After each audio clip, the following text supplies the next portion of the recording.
Hello students, today's topic is vapor pressure of solids of solutions of solids in liquids. So here solute is solid while solvent is liquid. So here we will see that this is the another important class of solutions consisting of solids dissolved in liquid. For example, sodium chloride or glucose or urea or cane sugar, that is sucrose, dissolved in water. So here we will see that solute is solid while solvent is liquid. Or we can also consider non-polar solute in non-polar solvent. For example, iodine and sulfur dissolved in carbon disulfide. So here we will see that some physical properties of these solutions are quite different from those of pure solvents. For example, vapor pressure. Okay, so as compared to pure solvent, the vapor pressure of solution will be different. Here you can see pure solvent. If suppose we are having a vessel containing pure solvent, then on the surface of the liquid all the molecules will be solvent molecules, and so here we will see that if solvent is volatile, then from the surface of the solvent some molecules will convert into vapor phase. So here we will see that in case of pure solvent, the whole surface is covered by solvent molecules only, and that's why the number of molecules converting into vapor will be more. But in the same solvent, if you are adding solute, so after addition of solute, now the surface will be covered by molecules of solute as well as molecules of solvent. So as compared to before, the number of solvent molecules will be less. ठीक है, pure solvent में सभी के सभी solvent molecules हैं, but here both solute and solvent molecules are present. Now we have taken solid solute. Solid solute are non-volatile, ठीक है, as compared to liquid solvent. So if the surface is covered by both solute and solvent, so only solvent molecules can form vapor. Solute molecules cannot form vapor. So here we will see that as compared to before, the number of solvent molecules are less on the surface, and that's why vapor pressure is less. So as compared to pure solvent, solution will always have less vapor pressure. So in a pure liquid, the entire surface is occupied by the molecules of liquid only. For example, figure 2.4a. If a non-volatile solute is added to a solvent to give a solution, the vapor pressure of solution is only from the solvent alone. Okay, for example, we can see over here in figure B. This vapor pressure of the solution at a given temperature is found to be lower than the vapor pressure of pure solvent. So solution का vapor pressure is less as compared to pure solvent at the same temperature. In a solution, the surface has both solute and solvent molecules. Thereby, the fraction of the surface covered by solvent molecules gets reduced. Consequently, the number of solvent molecules escaping from the surface is reduced. Thus, the vapor pressure is also reduced. The decrease in vapor pressure of solvent depends on the quantity of non-volatile solute present in the solution. तो non-volatile solute जितना ज़्यादा होगा उतना ही surface के ऊपर solvent molecules के numbers less हो जाएंगे, और उतना ही वेपर्स लेस फॉर्म होंगे, तो वेपर प्रेशर भी लेस हो जाएगा. ठीक है, तो सॉल्यूट जितना ज़्यादा होगा उतना ही सॉल्वेंट का वेपर लेस होगा. For example, decrease in vapor pressure of water by adding 1 mole of sucrose to 1 kg of water is nearly similar to the produced by adding 1 mole of urea to the same quantity of water at the same temperature. तो दोनों ही case में आपने 1 kg water लिया और दोनों ही case में आपने solute 1 मोल लिया. ठीक है, तो सॉल्यूट अगर डिफरेंट भी होगा, जैसे यहाँ पर शुगर है और यहाँ पर यूरिया है, लेकिन अगर सॉल्यूट का अमाउंट सेम है और सॉल्वेंट का अमाउंट भी सेम है, तो उस केस में decrease in vapour pressure will also be same. Okay, तो इससे ये पता चला कि टाइप ऑफ सॉल्यूट से वेपर प्रेशर पे कोई इफ़ेक्ट नहीं होता। ठीक है, सिर्फ number of moles of solute और सॉल्वेंट अगर सेम है तो वेपर प्रेशर भी सेम होगा।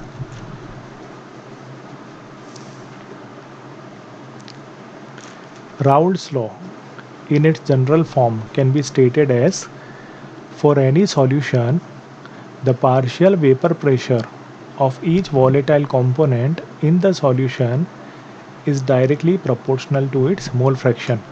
तो सॉल्यूशन में कोई भी कंपोनेंट का जो पार्शियल प्रेशर होगा वो उस कंपोनेंट के मोल फ्रैक्शन के डायरेक्टली प्रोपोर्शनल होगा।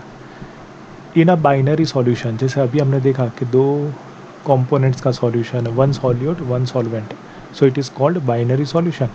Late us denote the solvent by 1 and solute by 2। तो पूरे चैप्टर में सभी जगह पे हम सॉल्वेंट को फर्स्ट कंपोनेंट लेंगे और सॉल्यूट को second component. When the solute is non volatile, अगर सॉल्यूट नॉन वॉलेटाइल होगा, so only solvent molecules are present in vapour phase. तो उस केस में सिर्फ सॉल्वेंट जो होगा it will only form vapours, क्योंकि सॉल्यूट नॉन वॉलेटाइल है, तो इसीलिए सिर्फ सॉल्वेंट ही वेपर बनाएगा, because only solvent is volatile and only solvent will contribute to the vapour pressure. Let P1 be the vapour pressure of the solvent, कि suppose solvent का vapour pressure P1 है, क्योंकि solvent is the first component, so solvent का pressure होगा P1 and it's mole fraction is x1। Okay, तो solvent का solution के अंदर प्रेशर P1 होगा इन द वेपर फेस और लिक्विड फेस में उसका मोल फ्रैक्शन होगा x1। And suppose P1 not is the pressure of the same solvent in its pure form. ठीक है, तो पहले हमने सिर्फ सॉल्वेंट लिया था वेसल में, तब उसका प्रेशर ज़्यादा था, तब उसका प्रेशर क्या लेंगे P1 नॉट, और उसी के अंदर सॉल्यूट डालने के बाद जब सॉल्यूशन फॉर्म होगा तब प्रेशर लेस हो जाएगा, और वो जो लेस वाला प्रेशर है सॉल्यूशन का दैट इज़ P1।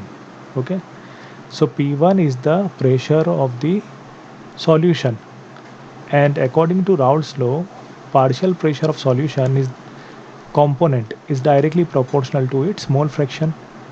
तो P1 जो है वो सॉल्वेंट का प्रेशर है और सॉल्वेंट वॉलेटाइल कंपोनेंट है, तो P1 is directly proportional to x1। तो यहाँ पर प्रोपोर्शनलिटी की साइन हटाकर हम क्या लिखेंगे P1 नॉट, और P1 नॉट क्या है, उसी सॉल्वेंट का प्योर फॉर्म वाला प्रेशर है। ठीक है, तो सॉल्यूशन का प्रेशर जो होगा P1 it is equal to x1 into P1 not. The proportionality constant is equal to the vapour pressure of pure solvent. तो सॉल्यूशन बनाने के पहले जो प्रेशर था वो P1 नॉट था। ठीक है, तो दैट इज़ P1 नॉट, और P1 हो गया सॉल्यूशन बनाने के बाद वाला प्रेशर। ठीक है, सो that is P1 and x1 is the mole fraction of the solvent in the solution. A plot between vapour pressure and the mole fraction of solvent is linear. तो यहाँ पर हम देखेंगे कि इस इक्वेशन को y is equal to mx plus C से compare करें, तो यहाँ पे प्लस सी वाला कोई टर्म नहीं है, इसका मतलब प्लस सी वाला टर्म ज़ीरो है, तो इसका मतलब ये सिर्फ क्या हो गया y is equal to mx, जहाँ पर आपको y एक्सिस पे वेपर प्रेशर लेना है और x एक्सिस पे मोल फ्रैक्शन लेना है। ठीक है, और यहाँ पे x1 जो है वो सॉल्वेंट का मोल फ्रैक्शन है, तो we have to take mole fraction of solvent on x axis, और P1 नॉट जो है वो है स्लोप। तो यहाँ पर हम देखेंगे कि स्ट्रेट लाइन मिलेगी, और स्ट्रेट लाइन जो है, ठीक है, तो vapour pressure mole fraction directly proportional है। मोल फ्रैक्शन की मिनिमम वैल्यू 0 है और मैक्सिमम वैल्यू 1 है। अब सॉल्वेंट का मोल फ्रैक्शन जो है वो 1 कब होगा, तो हमको पता है कि सॉल्यूट और सॉल्वेंट का मोल फ्रैक्शन का जो सम है वो हमेशा 1 होता है। ठीक है, तो इसका मतलब ये है कि on this line at every point the mole fraction of solvent is less than 1। तो इसका मतलब ये हो गया कि सपोज़ यहाँ पर 0.6 है, ठीक है, सॉल्वेंट का मोल फ्रैक्शन, तो सॉल्यूट का मोल फ्रैक्शन क्या होगा 0.4 क्योंकि सम 1 होना चाहिए। अब यहाँ पर मोल फ्रैक्शन ऑफ सॉल्वेंट 1 है, तो इसका मतलब यहाँ पे सॉल्यूट एब्सेंट होगा। मतलब वेसल में जब प्योर सॉल्वेंट होगा, सॉल्यूट होगा ही नहीं, तो उस केस में सॉल्वेंट अकेला होने से उसका मोल फ्रैक्शन 1 होगा। और प्योर सॉल्वेंट के लिए मोल फ्रैक्शन अगर मोल फ्रैक्शन 1 है, तो इसका मतलब 1 पॉइंट पे वाई एक्सिस पे जो P1 होगा उसकी मैक्सिमम वैल्यू होगी P1 not, that is the pressure of pure solvent. तो इसका मतलब यहाँ पे आप देख सकते हो कि जो स्लोप है P1 नॉट वो हमको कहाँ पे मिलेगा, कि जहाँ पर ये स्ट्रेट लाइन जो है वो वाई एक्सिस को कट करेगी, मतलब जब x इज इक्वल टू 1 होगा तब। तो मोल फ्रैक्शन ऑफ सॉल्वेंट अगर 1 है, सो it is a pure solvent, और उसका vapour pressure of pure solvent जो होगा वो होगा P1 not. Now next is ideal and non ideal solutions. Liquid solutions can be classified into ideal and non-ideal solutions on the basis of Raoult's law. तो पहले बात करेंगे ideal solutions की. The solutions which obey Raoult's law over the entire range of concentration are known as ideal solutions. कि जो solutions Raoult law को follow करते हो over the entire range of concentration, मतलब सभी concentrations पे, चाहे वो डाइल्यूट हो चाहे कॉन्सनट्रेटेड हो, हर एक कॉन्सनट्रेशन पे राउल्ट लॉ को फॉलो करता हो, ऐसे सॉल्यूशन को बोलेंगे ideal solution. The ideal solutions have two other important properties. The enthalpy of mixing of the pure components to form solution is zero, मतलब उनका जो डेल्टा एच मिक्सिंग है वो ज़ीरो होना चाहिए। इसका मीनिंग क्या हुआ कि अगर सपोज़ दो वेसल से एक में सॉल्यूट और एक में सॉल्वेंट है और दोनों को मिक्स कर दिया गया, तो मिक्स करने के बाद कोई भी तरह का एसोसिएशन या डिसोसिएशन नहीं होगा बिटवीन सॉल्यूट एंड सॉल्वेंट। तो इसका मतलब ये है कि सॉल्यूट और सॉल्वेंट को मिक्स करने के बाद ना तो हीट एब्जॉर्ब होगी ना हीट इवॉल्व होगी, इसलिए delta H mixing is equal to zero. और ये कब हो सकता है कि सपोज सॉल्यूट अगर ए है और सॉल्वेंट बी है, ठीक है, तो पहले वेसल में सॉल्यूट है जिसके अंदर सारे के सारे ए मॉलिक्यूल्स हैं, और सेकंड वेसल में सॉल्वेंट है जिसमें सारे के सारे मॉलिक्यूल्स बी है। तो फर्स्ट वेसल में ए और ए के बीच में जो अट्रैक्शन होगा और सेकंड वेसल में बी और बी के बीच में जो अट्रैक्शन होगा, दोनों को मिक्स करने के बाद जब सॉल्यूशन बनाएंगे तो एक जो नया अट्रैक्शन होगा between solute and solvent, that is A B attraction. तो ए बी अट्रैक्शन में जो स्ट्रेंथ होगी, मतलब बॉन्ड जो होगा ए और बी के बीच में, वो अगर उतना ही स्ट्रॉन्ग हो जितना ए और बी के बीच में अट्रैक्शन था, तब फिर क्या होगा कि जितनी हीट एब्जॉर्ब हुई उतनी ही हीट इवॉल्व हुई, ठीक है। मतलब ओल्ड बॉन्ड जो है ए और ए के बीच में, उसको ब्रेक करने के लिए जो एनर्जी यूज़ होगी, और बी के बीच में बॉन्ड ब्रेक करने में जो एनर्जी यूज़ होगी, अगर नया बॉन्ड ए बी बनाने के टाइम पे उतनी ही एनर्जी रिलीज़ होगी, तो उसका मतलब क्या हो गया कि हीट एब्जॉर्ब और heat evolve equal and opposite होने से टोटल हीट क्या हो जाएगी, ज़ीरो, ठीक है। सो इसलिए डेल्टा एच मिक्सिंग ज़ीरो होगा and volume of mixing is also zero. इसका मतलब ये है कि मिक्स करने के बाद भी टोटल वॉल्यूम जो होगा सॉल्यूट और सॉल्वेंट का वो ज़ीरो रहेगा। मतलब कि अगर आपने 300 ml सॉल्यूट लिया और 500 ml सॉल्वेंट लिया, तो दोनों को मिक्स करने के बाद जो टोटल सॉल्यूशन होगा उसका वॉल्यूम 800 होना चाहिए। तो इसका मतलब ये है कि स्टार्टिंग में 300 प्लस 500 भी 800 था, और मिक्स करने के बाद भी 800 ही है। तो बिफोर मिक्सिंग और आफ्टर मिक्सिंग अगर वॉल्यूम सेम है, तो टोटल वॉल्यूम का जो डिफरेंस होगा वो क्या होगा, zero. It means that no heat is absorbed or evolved when the components are mixed. Also, the volume of solution would be equal to the sum of volumes of the two components. Okay? तो total volume जो होगा solution का वो दो individual components के volume के सम का equal होगा, जिसे मैंने अभी बताया कि 500 प्लस 300 होगा बिफोर मिक्सिंग, और आफ्टर मिक्सिंग मिलाने के बाद भी सेम ही रहेगा 800। At molecular level, ideal behavior of the solution can be explained by considering two components A and B. In pure components, the intermolecular attractive interactions will be of the type A and B B.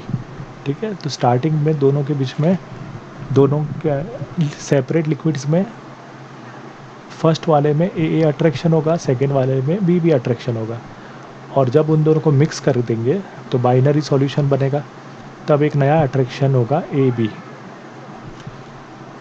Between solute and solvent.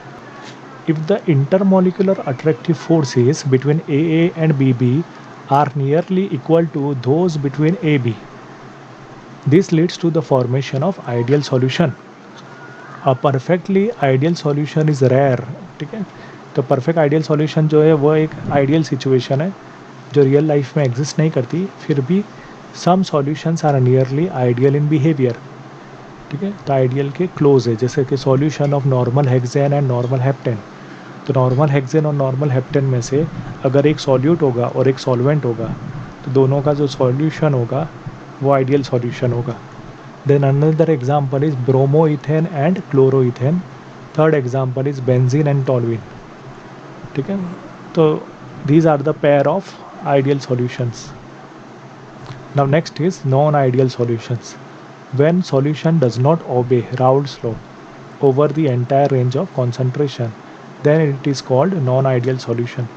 तो same definition है ideal solution की तरह। ठीक है, just आपको यहाँ पे एक वर्ड इंट्रोड्यूस करना है, डज नॉट ओबे। ठीक है, मतलब वो सॉल्यूशन जो राउल्ट्स लॉ को फॉलो नहीं करता हो, ठीक है, over the entire range of concentration, then such solutions are called non-ideal solutions.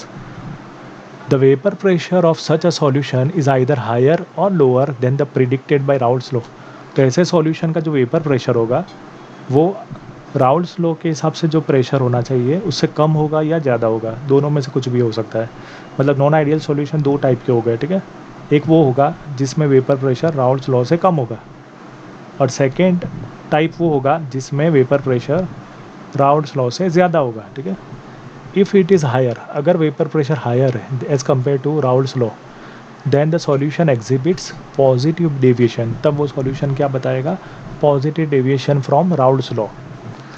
And if vapour pressure is lower then it exhibits negative deviation from Raoult's law.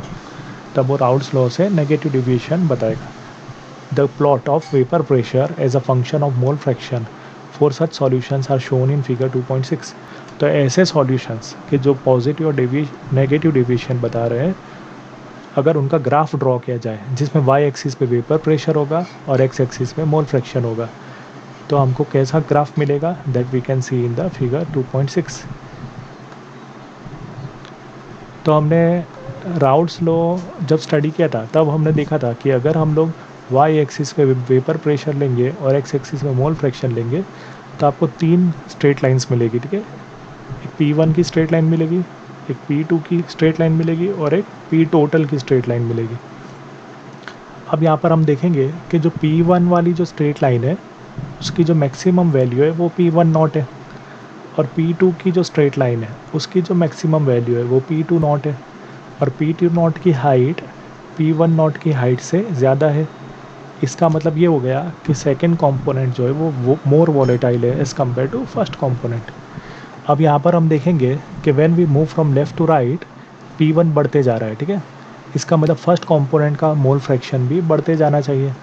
तो first component का minimum mole fraction क्या होगा? 0। ठीक है, वो कब होगा? कि जब वेसल के अंदर फर्स्ट कंपोनेंट एब्सेंट होगा और सिर्फ सेकेंड कंपोनेंट प्रेजेंट होगा। तो उस केस में x1 इज इक्वल टू 0 होगा और x2 इज इक्वल टू 1 होगा। अब यहाँ पर हम देखेंगे कि जो P1 की मैक्सिमम वैल्यू है वो P1 नॉट है। अब P1 नॉट कब होगा? जब फर्स्ट कंपोनेंट मैक्सिमम होगा वेसल में, मतलब सिर्फ और सिर्फ वेसल में फर्स्ट कंपोनेंट प्रेजेंट होगा, सेकेंड कंपोनेंट एब्सेंट होगा। तो उस केस में x1 इज इक्वल टू 1 होगा और x2 इज इक्वल टू 0 होगा। तो यहाँ पर हम देख सकते हैं एक्स एक्सिस पर कि x1 0 से 1 जा रहा है लेफ़्ट टू राइट। इसका मतलब कि लेफ़्ट टू राइट जो है वो फर्स्ट कंपोनेंट का मोल फ्रैक्शन है। ठीक है, और x2 जो है वो राइट टू लेफ़्ट बढ़ रहा है। ठीक है ना, 0 से 1। इसका मतलब कि x2 जो है वो राइट टू लेफ़्ट वाला एक्स एक्सिस पे वैल्यूज़ होगी। तो यहाँ पर हम देखेंगे कि ये जो डॉटेड लाइंस जो बताइए वो एक्चुअली आइडियल सॉल्यूशन के लिए बताइए, मतलब ऐसा होना चाहिए था लेकिन positive deviation of Raoult's law में हम देखेंगे कि सब के सब क्या मिलेंगे, कर्व मिलेंगे, तीनों तीन, और तीनों ही कर्व जो होंगे वो स्ट्रेट लाइन के ऊपर होंगे, ठीक है। और नेगेटिव डेविएशन में उल्टा होगा, नेगेटिव डेविएशन में भी सेम ग्राफ होगा, लेकिन वहाँ पे जो कर्व होंगे वो स्ट्रेट लाइन के नीचे होंगे, मतलब कि negative deviation from ideal behaviour, तो इसके लिए वो नीचे की तरफ होंगे। तो यहाँ पर हम लोग पॉजिटिव और नेगेटिव डेविएशंस को डिटेल में स्टडी करेंगे। पॉजिटिव डेविएशन कब होगा और नेगेटिव कब होगा। तो हमको पता है कि आइडियल सॉल्यूशन में जब दो लिक्विड्स, सॉल्यूट और सॉल्वेंट, जब सेपरेट वेसल में थे तब उनका जो ए अट्रैक्शन है और बी अट्रैक्शन है, ठीक है, और दोनों को मिक्स करने के बाद जो ए बी अट्रैक्शन होगा, तीनों तीन की वैल्यू सेम होगी, इसीलिए वो आइडियल सॉल्यूशन है। अब नॉन आइडियल सॉल्यूशन कब होगा कि सपोज सॉल्यूट कंपोनेंट के अंदर ए अट्रैक्शन है और सॉल्वेंट कंपोनेंट के अंदर बी अट्रैक्शन है, और दोनों को मिक्स करने के बाद जब सॉल्यूशन बनेगा तब उनमें जो न्यू अट्रैक्शन होगा ए बी, उसकी जो वैल्यू है वो या तो ए और बी से लो हो सकती है, ए बी की वैल्यू, या ए बी की वैल्यू ए और बी से हायर हो सकती है, ठीक है। अगर ए बी का स्ट्रेंथ या ए बी का फोर्स ऑफ अट्रैक्शन ए और बी से लेस है, तो उस केस में क्या होगा कि ए बी का अट्रैक्शन वीक हो जाएगा as compared to A and B. इसलिए ए और बी जो होंगे, सॉल्यूट और सॉल्वेंट, वो एक दूसरे से दूर होंगे, अट्रैक्शन लेस होगा तो एक दूसरे से दूर होंगे। तो इसका मतलब कि ए और बी दूर होने से वो जल्दी वेपर में कन्वर्ट हो सकते हैं, इसलिए वहाँ पर वेपर ज़्यादा फॉर्म होंगे, तो वेपर प्रेशर ज़्यादा होगा। तो ऐसे सॉल्यूशन को क्या बोलेंगे, positive deviation from Raoult's law, ठीक है। तो पॉजिटिव का मतलब ज़्यादा वेपर बनने वाला, ठीक है। अब उससे उल्टा नेगेटिव डेविएशन कब होगा कि अगर ए बी और बी के बीच में जो अट्रैक्शन है उसकी वैल्यू स्टार्टिंग में जो अट्रैक्शन था ए और ए के बीच में, बी और बी के बीच में, अगर उनको मिलाने के बाद जो न्यू अट्रैक्शन है ए बी वो अगर स्ट्रॉन्गर है, तो इसका मतलब ये है कि ए और बी एक दूसरे के क्लोज आएंगे तो उससे अट्रैक्शन ज़्यादा होगा तो ए और बी को एस्केप होना मुश्किल है, मतलब कि उनके वेपर मुश्किल से बनेंगे या लेस वेपर्स बनेंगे, मतलब वो क्या होगा, negative deviation from Raoult's law. तो यहाँ पर हम लोग दोनों के एग्जांपल देखेंगे। पॉजिटिव डेविएशन का एग्जांपल क्या है, mixture of ethanol and acetone. शुरुआत में अगर सपोज प्योर इथेनॉल है तो उनके बीच में क्या होगा, हाइड्रोजन बॉन्डिंग होगी, ठीक है। अब अगर उस इथेनॉल में एसीटोन मिक्स कर दिया जाए तो एसीटोन के मॉलिक्यूल्स क्या करेंगे कि इथेनॉल मॉलिक्यूल्स के बीच में जो हाइड्रोजन बॉन्ड है उसको वीक कर देंगे। तो उसको वीक करने से क्या होगा कि अब जो नया अट्रैक्शन होगा इथेनॉल और एसीटोन के बीच में वो वीकर होगा, ठीक है। तो इसलिए स्टार्टिंग में इथेनॉल के बीच में जो ए अट्रैक्शन है और एसीटोन के बीच में जो बी अट्रैक्शन है, उसके कंपैरिजन में जो न्यू अट्रैक्शन होगा इथेनॉल और एसीटोन के बीच में वो वीक होगा, क्योंकि यहाँ पे हाइड्रोजन बॉन्डिंग जो है वो ब्रेक हो गई है, ठीक है। तो वो एग्जांपल हो गया positive deviation from Raoult's law, क्योंकि यहाँ पर इथेनॉल और एसीटोन के बीच में अट्रैक्शन लेस होने से इथेनॉल और एसीटोन के मॉलिक्यूल्स इजीली एस्केप कर सकते हैं, तो ज़्यादा वेपर्स बनाएंगे, इसीलिए वो positive deviation from Raoult's law बताएंगे। अनदर एग्जांपल कौन सा है, कार्बन डाइसल्फाइड टू एसीटोन। तो वहाँ पर भी सेम होगा कि जो कार्बन डाइसल्फाइड के बीच में जो अट्रैक्शन होगा, ठीक है, जिसको हम बोलते हैं डाइपोल इंटरेक्शन, एसीटोन ऐड करने से क्या होगा कि वो अट्रैक्शन वीक हो जाएगा, जिससे कि कार्बन डाइसल्फाइड और एसीटोन के बीच में अट्रैक्शन वीक होने से वो पॉजिटिव डेविएशन बताएगा, क्योंकि मोर वेपर्स बनेंगे इसलिए। Next is negative deviation from Raoult's law. तो मैंने आपको बताया कि नेगेटिव डेविएशन कब होगा, जब वेपर्स लेस बनेंगे, ठीक है। वेपर्स कब लेस बनेंगे, जब सॉल्यूट और सॉल्वेंट के बीच में अट्रैक्शन मोर होगा, इसलिए ए और बी के बीच में अट्रैक्शन ज़्यादा होने से बॉन्ड को तोड़ना मुश्किल है, इसीलिए वेपर लेस बनेंगे मतलब negative deviation from Raoult's law. तो वो कब होगा, जब ए के बीच में जो अट्रैक्शन होगा और बी के बीच में जो अट्रैक्शन होगा वो लेस होगा, ठीक है, जब वो प्योर स्टेट पे होंगे, और जब उनको मिक्स कर दिया जाएगा तो जो न्यू अट्रैक्शन होगा ए बी वो स्ट्रॉन्ग होगा, ठीक है। तो इसलिए नेगेटिव डेविएशन होगा। एग्जाम्पल क्या है, mixture of phenol and aniline, ठीक है। फिनॉल और एनिलीन जो सॉल्यूट और सॉल्वेंट है उनको मिक्स करने के बाद उनके बीच में इंटरमॉलिक्यूलर हाइड्रोजन बॉन्डिंग हो जाएगी जो स्ट्रॉन्ग होती है। तो इसका मतलब सॉल्यूट और सॉल्वेंट के बीच में स्ट्रॉन्ग बॉन्ड होगा। वो किस तरह होगा कि फिनॉल के ऊपर जो OH ग्रुप है, ठीक है, बेंजीन के ऊपर OH ग्रुप है, उसका जो हाइड्रोजन है वो एनिलीन का नाइट्रोजन जो है उसका जो लोन पेयर है वो लोन पेयर के साथ हाइड्रोजन क्या करेगा, नाइट्रोजन और हाइड्रोजन के बीच में हाइड्रोजन बॉन्डिंग होगी, ठीक है। That's why we will see के it will show negative deviation from Raoult's law. Another example क्या है, mixture of chloroform and acetone, ठीक है, उसमें भी नेगेटिव डेविएशन होगा। यहाँ पे उसको ड्रॉ करके भी बताया कि ये एसीटोन है CH3COCH3 और ये क्लोरोफॉर्म है CHCl3।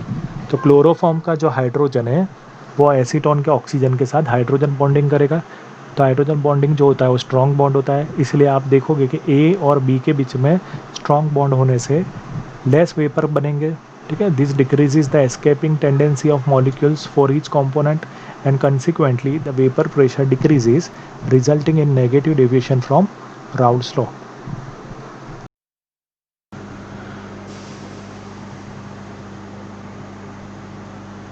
So some liquids on mixing forms azeotrophs, which are binary mixture, means which contain two liquids, okay, having the same composition in liquid as well as vapor phase. So that means both the liquids are equally volatile, so their composition in liquid and vapor phase is same and boil at constant temperature. So both the liquid will boil at the same temperature. So if both the liquid can boil at the same temperature, that means it is not possible to separate the components by fractional distillation, because both the liquid will come out at the same temperature, as both the liquids have same boiling point. There are two types of azeotrophs called minimum boiling azeotroph and maximum boiling azeotroph. We have studied positive deviation from Raoult's law. In positive deviation from Raoult's law, as attraction between A and B is less, that's why vapor form is more. And if vapor form is more, that means that liquid can be boiled easily. So the liquid which require less temperature to get boiled, they are called minimum boiling azeotroph. So minimum boiling azeotroph are nothing but they are those liquid which show positive deviation from Raoult's law. Now those liquids which show negative deviation from Raoult's law are those in which attraction between A and B is more. So if attraction between A and B is more, that means less vapor will be formed, and if less vapor is formed, that means more temperature is required to boil that liquid, and if more temperature is required to boil that liquid, means its boiling point is high. That's why it is called maximum boiling azeotroph. So here we will see the examples also in case of minimum and maximum boiling azeotroph. The solution which show large positive deviation from Raoult's law form minimum boiling azeotroph at a specific composition. So those which are showing large positive deviation are called minimum boiling azeotroph at a specific composition. For example, ethanol water mixture, okay, so it is an example of minimum boiling azeotroph. So ethanol water mixture on fractional distillation gives a solution containing approximately 95% by volume of ethanol, okay. So here we will see that once this composition is achieved, okay, known as azeotropic composition, in which 95% ethanol is there and 5% water is there, then such mixture is called minimum boiling azeotroph. So such mixture cannot be further separated. The solution that shows large negative deviation from Raoult's law form maximum boiling azeotroph at a specific composition.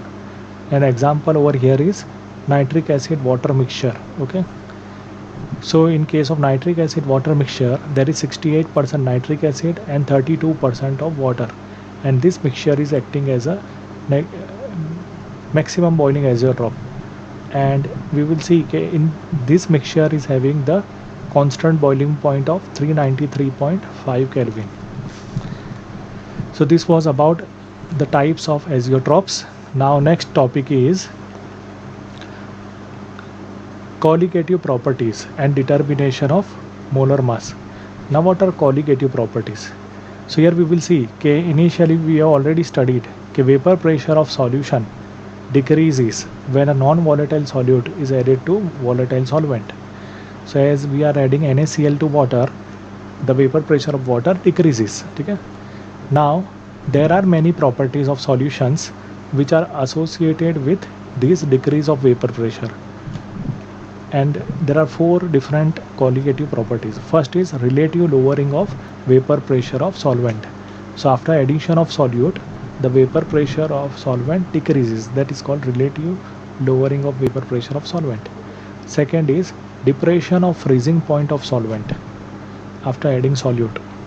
Third is elevation of boiling point of solvent, and fourth is osmotic pressure. So all these four we will discuss in detail. All these properties depend on the number of solute particles. तो ये चारों चार properties जो है इनकी value solute particles के ऊपर depend करती है. मतलब इन चारों प्रॉपर्टीज़ की वैल्यू सॉल्यूट पार्टिकल्स के इंक्रीज़ होने से इंक्रीज़ होती है और सॉल्यूट पार्टिकल्स के डिक्रीज़ होने से डिक्रीज़ होती है.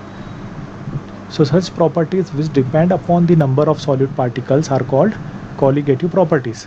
और ये जो colligative properties है वो nature of solute पे depend नहीं करती है. ठीक है, चाहे आप solute कोई भी लो XYZ, लेकिन वो number of solute particle पे depend करती है. ठीक है, such properties are called colligative properties.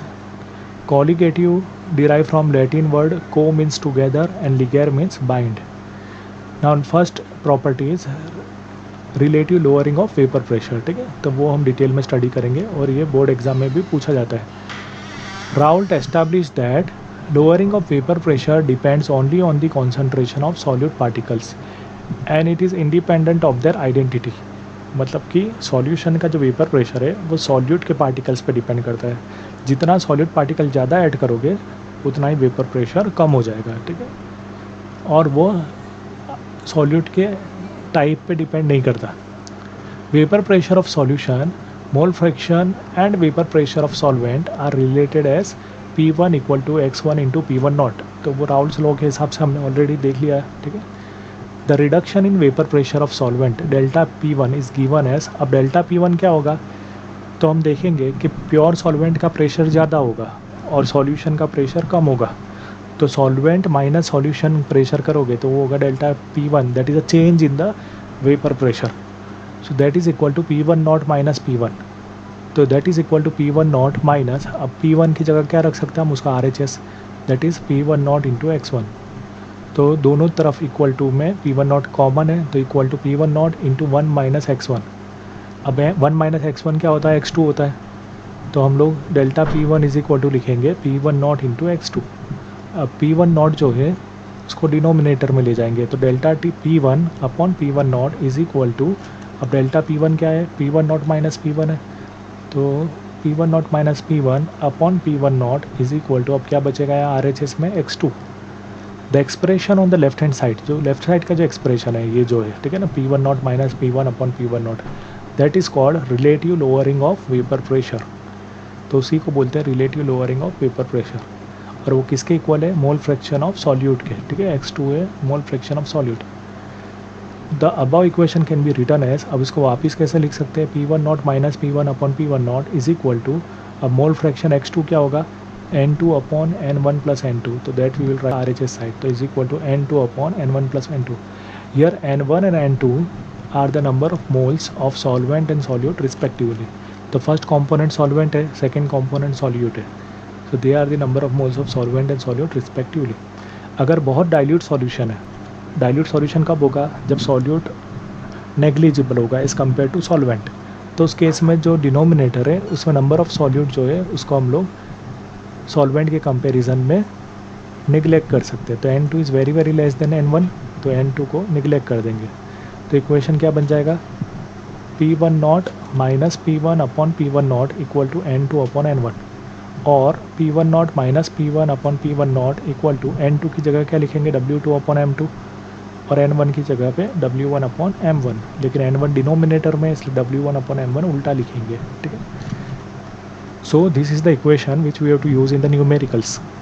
In case of relative lowering of vapour pressure. तो क्या है वो P1 not minus P1 upon P1 not equal to W2 upon M2 into M1 upon W1।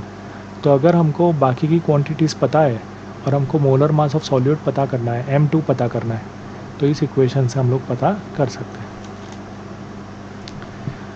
Now next topic is elevation of boiling point, मतलब increase of boiling point. तो हम देखेंगे कि pure solvent होगा तो ज़्यादा वेपर बनेंगे, pure solvent होगा तो ज़्यादा वेपर बनेंगे, और ज़्यादा वेपर बनेंगे तो उसका बॉइलिंग पॉइंट लेस होगा। जबकि सॉल्यूशन के केस में लेस वेपर फॉर्म होंगे, लेस वेपर फॉर्म होंगे तो बॉइलिंग पॉइंट मोर होगा। मतलब अकेला पानी होगा तो उसका बॉइलिंग पॉइंट 100 होगा, और उसमें NaCl ऐड करने के बाद उसका बॉइलिंग पॉइंट इंक्रीज़ हो जाएगा, मोर होगा, और सॉल्वेंट का बॉइलिंग पॉइंट लेस होगा। तो सॉल्यूशन के बॉइलिंग पॉइंट में से सॉल्वेंट का बॉइलिंग पॉइंट माइनस कर देंगे तो वो मिलेगा कि कितना चेंज आया, and that change is called elevation of boiling point. The vapour pressure of a liquid increases with increase of temperature. Temperature बढ़ने से लिक्विड का वेपर प्रेशर इंक्रीज होगा, ठीक है। It boils at a temperature at which its vapour pressure is equal to atmospheric pressure. कि कोई भी liquid है वो कौन से टेम्परेचर पे बॉयल होता है, कि जिस टेम्परेचर पे लिक्विड का वेपर प्रेशर और एटमॉस्फेरिक प्रेशर इक्वल हो जाए, ठीक है। With the addition of non volatile solute the vapour pressure decreases and hence boiling point increases. तो सॉल्वेंट के अंदर नॉन वॉलेटाइल सॉल्यूट ऐड करने पे उसका वेपर प्रेशर डिक्रीज़ हो जाएगा, इसलिए उसका बॉइलिंग पॉइंट इंक्रीज़ हो जाएगा, ठीक है। तो एक ग्राफ यहाँ पर हम देखेंगे जिसमें y एक्सिस पे वेपर प्रेशर लेंगे और x एक्सिस पे टेम्परेचर लेंगे केल्विन में। अब यहाँ पे दो बॉइलिंग पॉइंट हमको फाइंड करना है, एक सॉल्वेंट के लिए, एक सॉल्यूशन के लिए। तो हम देखेंगे कि स्टार्टिंग में सॉल्वेंट का वेपर प्रेशर ये होगा, ठीक है, जो लेस देन 1 एटमॉस्फेयर है। फिर धीरे धीरे धीरे धीरे जब हम बॉईल करते जाएंगे सॉल्वेंट को तो उसका वेपर प्रेशर बढ़ता जाएगा, और एक्स एक्सिस पे टेम्परेचर भी बढ़ता जाएगा, ठीक है। जब ये वाला टेम्परेचर होगा, okay, at this temperature vapour pressure will be 1 atmosphere. तो इसका मतलब कि ये वाला जो टेम्परेचर होगा वो क्या होगा, उस सॉल्वेंट का बॉइलिंग पॉइंट। और बॉइलिंग टेम्परेचर है सॉल्वेंट का, इसलिए क्या लिखेंगे TB, और प्योर सॉल्वेंट है तो ऊपर नॉट लिखेंगे, TB नॉट, ठीक है। सिमिलरली सॉल्यूशन के लिए भी हम लोग इसी तरह से बॉइलिंग पॉइंट फाइंड करेंगे कि स्टार्टिंग में सॉल्यूशन का वेपर प्रेशर लेस होगा, फिर जैसे जैसे हम हीट करते जाएंगे तो सॉल्यूशन का वेपर प्रेशर इंक्रीज़ होता जाएगा, और इस पॉइंट पे वेपर प्रेशर 1 एटमॉस्फेयर होगा, और इसी पॉइंट पे सॉल्यूशन बॉईल होगा, तो वो हो जाएगा उसका बॉइलिंग पॉइंट सॉल्यूशन का, और उसको हम क्या लिखेंगे TB, that is boiling point of solution. और उनके बीच में जो डिफरेंस है दैट इज़ डेल्टा TB, और वो जो डेल्टा TB है that is actually elevation in boiling point. तो डेल्टा TB कब मिलेगा, जब दोनों टेम्परेचर्स को सबट्रैक्ट करेंगे, तो उसमें बिगर माइनस स्मॉलर होगा, मतलब TB minus TB not, where TB is the boiling point of solution and TB not is the boiling point of pure solvent. अब जो डेल्टा TB है it is directly proportional to molality of solution, okay, for dilute solution. So delta TB is equal to क्या लिखेंगे हम लोग, proportionality constant K लिखेंगे, और boiling के लिए इसलिए KB into M, where M equal to molality, KB is equal to proportionality constant known as boiling point elevation constant, ठीक है। इसको बोलते हैं बॉइलिंग पॉइंट एलिवेशन कांस्टेंट, या दूसरा क्या बोलते हैं उसको, मोलाल एलिवेशन कांस्टेंट, और थर्ड बोलते हैं उसको एब्यूलोस्कोपिक कांस्टेंट, ठीक है। अब KB का यूनिट क्या होगा, तो जो KB है अगर उसको आप सब्जेक्ट बनाओगे तो M जो है वो डेल्टा TB के नीचे जाएगा। अब डेल्टा TB ऊपर केल्विन में है, और नीचे जो M है वो मोल पर kg में, ठीक है। तो डिनोमिनेटर में जो मोल पर kg है वो ऊपर आने के बाद क्या बन जाएगा, kg पर मोल। तो इसका मतलब KB का यूनिट क्या होगा, केल्विन किलोग्राम पर मोल, ओके। तो यूनिट इज़ केल्विन किलोग्राम पर मोल। अब इस इक्वेशन में स्मॉल m जो है वो कौन है, मोलालिटी, और मोलालिटी इज इक्वल टू क्या होता है, weight of solute upon molecular weight of solute, ठीक है, into 1000 upon weight of solvent, ठीक है ना। तो मोलालिटी होता है weight of solute that is W2, solute के लिए सेकेंड कॉम्पोनेंट है तो W2 upon molecular weight of solute that is M2। अब यहाँ पे डिनोमिनेटर में जो वेट ऑफ सॉल्वेंट है W1, अगर उसको ग्राम में लेंगे तो ऊपर 1000 से मल्टीप्लाई करेंगे तो वो हो जाएगा W2 upon M2 into 1000 upon W1। where W2 is the mass of solute, M2 is the molar mass of solute and W1 is the mass of solvent. तब डेल्टा टी क्या हो जाएगा, के बी इंटू, अब small m की जगह पे W2 upon M2 into 1000 upon W1. अब इसके ऊपर से हम मोलर मास ऑफ सॉल्यूट पता कर सकते हैं. तो M2 को सब्जेक्ट बनाएंगे तो क्या होगा, K B into 1000 into W2 upon delta T B into W1. तो डेल्टा टी बी और M2 को एक्सचेंज कर देंगे. तो M2 is equal to 1000 into W2 into K B upon delta T B into W1. तो इस तरह हम लोग अननोन सॉल्यूट या नॉन सॉल्यूट का मोलर मास पता कर सकते हैं. That's all for today.